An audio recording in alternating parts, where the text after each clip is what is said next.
La première clé pour bien récupérer immédiatement après un match sera l'hydratation et l'alimentation. Le fait de boire une quantité importante d'eau et d'avoir un repas qualitatif favorisera la récupération. Je conseillerais donc de boire 1,5 litre d'eau dans les 2-3 heures qui suivent le match en buvant petit à petit et pas tout d'un coup. Il sera d'autant plus important de boire si on a beaucoup transpiré pour non seulement éviter de se blesser, mais aussi pour se régénérer en termes d'énergie. Concernant le repas, le plus simple et judicieux sera de prendre une collation contenant un produit laitier, un fruit et une légère source de protéines. On pourra par exemple prendre un yaourt, un fruit et une barre protéinée, ou encore un shaker de protéines avec un fruit, ou à la rigueur un fruit, une barre de céréales et quelques oléagineux comme des amandes ou noix. On essaiera de prendre ce petit repas entre 30 minutes à 1 heure après son match. La deuxième clé qui va favoriser la récupération sera le froid. Appliquer du froid sur certaines zones de son corps nous aidera à récupérer plus facilement. On pourra donc opter pour un bain froid, une douche froide ou encore placer une poche de glace sur un endroit spécifique. Plus le froid est intense, moins on le gardera longtemps sur soi. On pourra fixer une limite de 20 minutes si on utilise de la glace. Il sera important de récupérer une température normale après cela en se réchauffant avec de l'eau tiède ou légèrement chaude par exemple. Le corps ne devra pas rester froid pendant une période trop longue au risque de perdre le bénéfice de ce dernier. Après avoir consommé son repas et avoir utilisé la méthode du froid, on pourra utiliser l'outil des étirements et des automassages.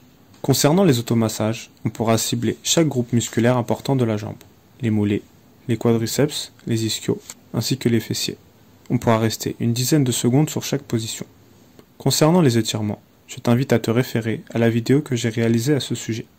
On pourra donc faire 3 circuits de 4 exercices qui engloberont tout le corps. On veillera à être relâché au maximum. Ces étirements favoriseront la mise au repos du corps, par conséquent la récupération, ce qui nous permettra de reprendre l'entraînement en meilleures conditions. Après cela, le corps sera apte à entamer la dernière clé qui est la sieste. En effet, le sommeil reste le meilleur moyen pour récupérer autant physiquement que mentalement. La sieste la plus efficace sera assez courte. Je conseille donc de mettre un réveil entre 30 minutes et 1 heure maximum, afin de dormir entre 10 et 40 minutes. La sieste pourrait être plus longue, dans le cas où on souhaite rattraper ses heures de sommeil manquées la nuit, mais la plupart du temps, le fait de trop dormir en journée ne fera qu'accentuer la fatigue déjà présente. Voici donc les 4 étapes qui te permettront de récupérer au mieux après ton match.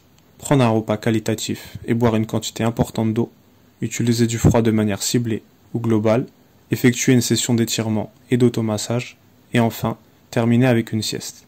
Après cela, on pourra retourner à nos occupations et être apte dès le lendemain à reprendre l'entraînement. C'est la fin de cette vidéo. Comme d'habitude, tu peux liker, commenter et partager, ça aide à développer la chaîne. N'oublie pas de t'abonner et activer les notifications pour être prévenu en cas de nouvelles vidéos.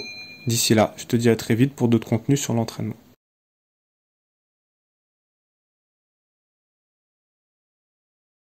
Donc voilà, je recommande ce livre pour les footballeurs. Karim Tarwat, un ensemble.